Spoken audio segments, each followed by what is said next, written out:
Ça va être la dernière question.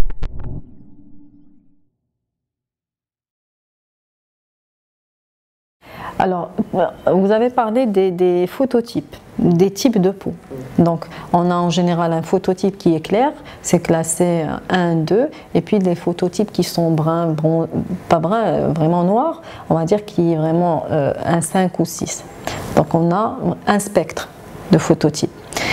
En général, en fonction du phototype, l'exposition, soit il y a les peaux qui bronzent, qui brûlent, d'accord, c'est deux classifications. Donc, pour les phototypes clairs, on sait qu'ils brûlent plus qu'ils ne bronzent. Pour les phototypes foncés, ils bronzent rapidement, ils prennent du soleil rapidement, mais ils ne brûlent pas. D'accord? Donc, dans ce contexte, la protection solaire est différente, on va dire, entre parenthèses. Ce qui fait que les gens qui sont clairs de peau, ils sont obligés de se protéger. D'accord? Les gens comme nous, en général, on est phototype 3, phototype 4, c'est le médium. On brûle si on reste beaucoup au soleil et on bronze en même temps. D'accord? Donc, il faut prendre doublement, faire attention doublement. Il ne faut pas brûler la peau.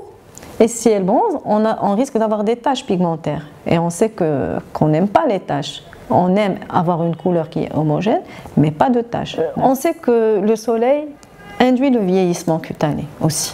Donc il faut faire attention au soleil pour ne pas vieillir rapidement. Les gens qui habitent au niveau des montagnes, qui sont plus exposés, on va dire, et qui ne font pas attention au soleil, on trouve qu'à 30 ans, qu'à 40 ans, ils ont déjà des rides marquées et ils ont déjà des taches brunes qui sortent au niveau de la peau. Donc on dira attention aux dermatoses chroniques, on dira attention aux gens qui ont une susceptibilité particulière, les phototypes clairs aussi, les gens qui sont très clairs de peau, donc qui brûlent au soleil et qui bronzent difficilement. Ça, il faut faire aussi attention et prendre les précautions. Et puis, comme on a dit, tout type de peau doit être protégé. Même les gens qui sont bruns doivent faire attention à leur peau, du fait du vieillissement, du fait de la stimulation de la mélanine au niveau de la peau.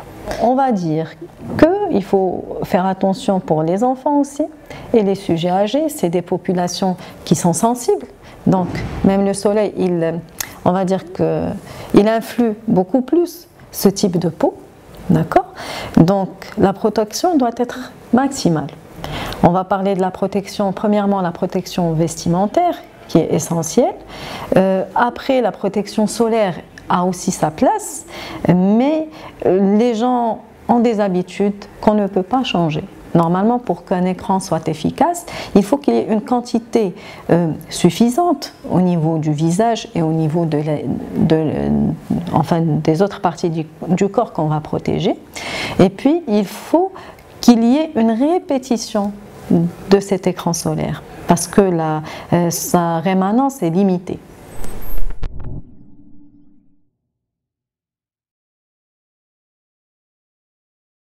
Un autobronzant, l'SPF, plus il est fort, moins il bronze et plus il protège.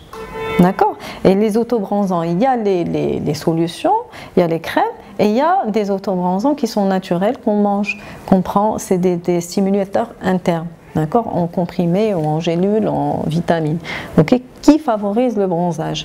Alors, en général, c'est le bêta-carotène, c'est des produits qui sont riches en vitamines. D'accord.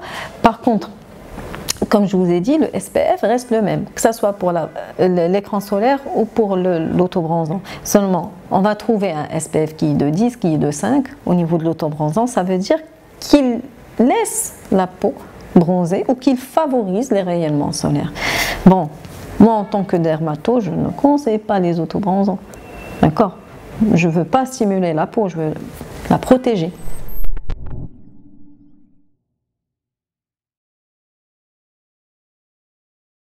Alors, pour les recettes de grand-mère, c'est des choses qui ne sont pas vraiment étudiées, qui ne sont pas dosées. D'accord?